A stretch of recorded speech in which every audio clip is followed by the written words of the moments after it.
Hi everyone, and welcome to another demo about hints on Databricks. So in this demo we are going to see join hints. So the way you can influence your query engine, which is Photon or Spark on Databricks, so that it executes the queries you're processing logic the way you feel it the best. So probably you know something the optimizer and the statistic don't know about for your table, and you may probably decide to enforce, for example, the broadcast strategy for the join. We are going to see these strategies together in a few minutes.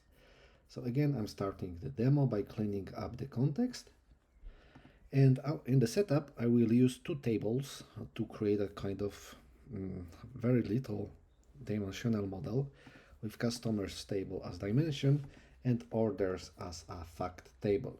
So the customers is of 10, has only 10 records, and orders has 1,000 records. And while it's running, it will also print some statistics in the end, just to show you the full picture of the tables.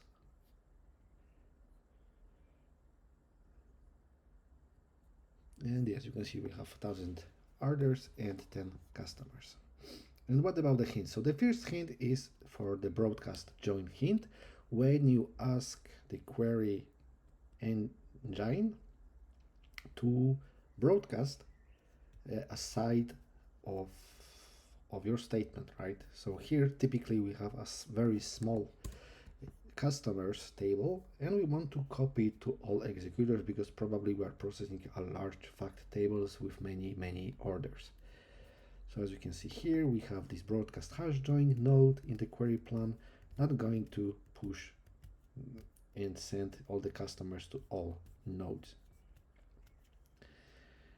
What about another join type, which is the sort merge join, where the query engine, so where the query planner will add an explicit sort step for each table and later do the merge operation, like taking data from one site with combining with the data from another site, as long as they are matching. If not, trying to either drop the row if it's an inner join or keep it if it's the left or right join.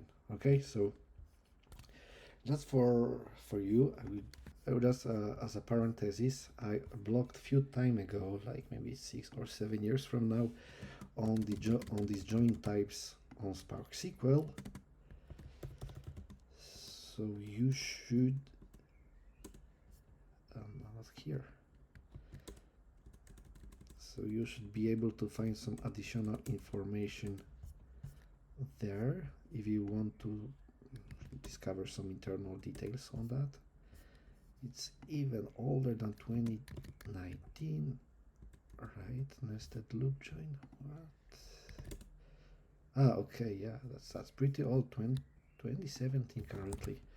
So the shuffle join, the blog of shuffle join is here. Of course, it's a pretty old Spark version, but it gives you already some idea on the shuffle execution. And for the sort merge join is just here. You can see that there is a step of for sorting the records, merging them together, and returning the final data frame. So this is probably this will be linked in the blog post about hints on Databricks. So if you are interested knowing more about them, just take a look. And let's go back to our demo. So to use the sort merge join, you can you should use the merge hint. As you can see, we have the sort merge join here, and we also have this sorting step for each table there. Okay, so that was for the sort merge join. I think that it can also be expressed differently. Yes, it can be expressed as shuffle merge or merge join. These are two well-known aliases for the merge. And there is also a shuffle join. So you probably saw it here when I opened the blog post. And here the strategy is very like shuffle based. If I can put it this way, we generate the hash for both sides and we combine it the rows with the shuffle. And if you analyze the execution plan, you can see that the shuffle join is here, and maybe we can find some details in the node. We are casting the records, and we are using the hash partitioning. Yeah, that's here for the data exchange for one side, and here for the orders. Always keeping the same number of partitions. And if I can say, these three joins were quite simple, right? Is either you put you broadcast all your table, either you sort both tables and do some merge job, or finally either you compute the hash and exchange the data across the network. But there is also another join hint, which is the range join hint. And the range join hint is very useful when you have some range conditions in your joins, like you want to get some orders in between or stuff like that. And to illustrate it better, we are going to run this example with events and windows tables. And it's still running. Yes.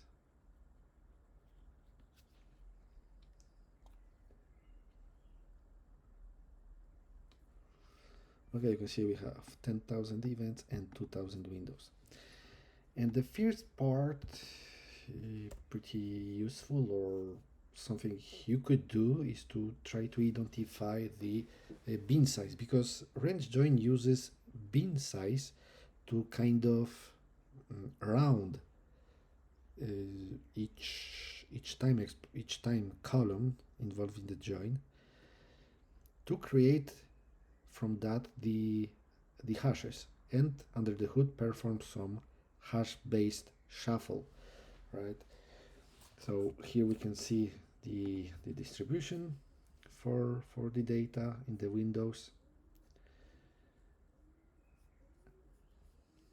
And now we can move on and see the execution plans without the hint and with the hint. So without the hint, it's very simple. What you have to do, you just need to run a nested loop join, and for each row from the event side, try to find the matching rows from the windows, right? So it's not very efficient, as well from the computation side as for the network traffic side.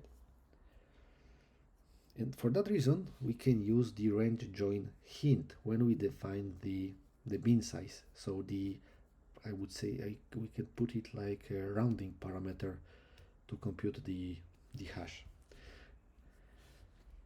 So the range join is here, and we can also try to analyze the plan. So you can see that our nested loop join changed into the broadcast hash join, so generally something with data exchange, but not with a nested loop, which is costly. And when you analyze the plan, you can see that we have some projections, and that we also have a range join bin generator. So generators are also a Spark primitive. I'm not sure if the search is working with primitive.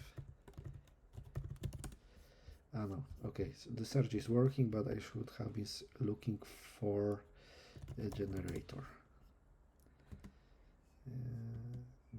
I probably don't have it in the blog.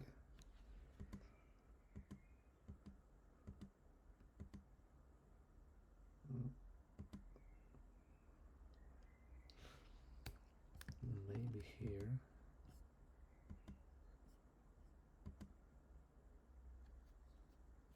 Or yeah, it was here. So generator is a kind of expression, like here, that simply generates some data, right? So here, when you take the range, you can see that we're going to generate some ranges between these two values. divided by 100, and we are going to do the same, or not. Yeah, it's okay. It's for the Windows side to have this kind of window ID, which will be used in the broadcast hash join. Sorry, no, it's not the window ID, it's bin ID. I misread the plan, so it's the bin ID.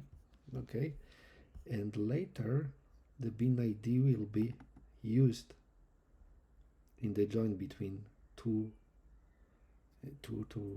these two tables. So the window table with bin ID and the event table, which is the bigger one, with point bin ID. And as you can see, both are divided by the bin size.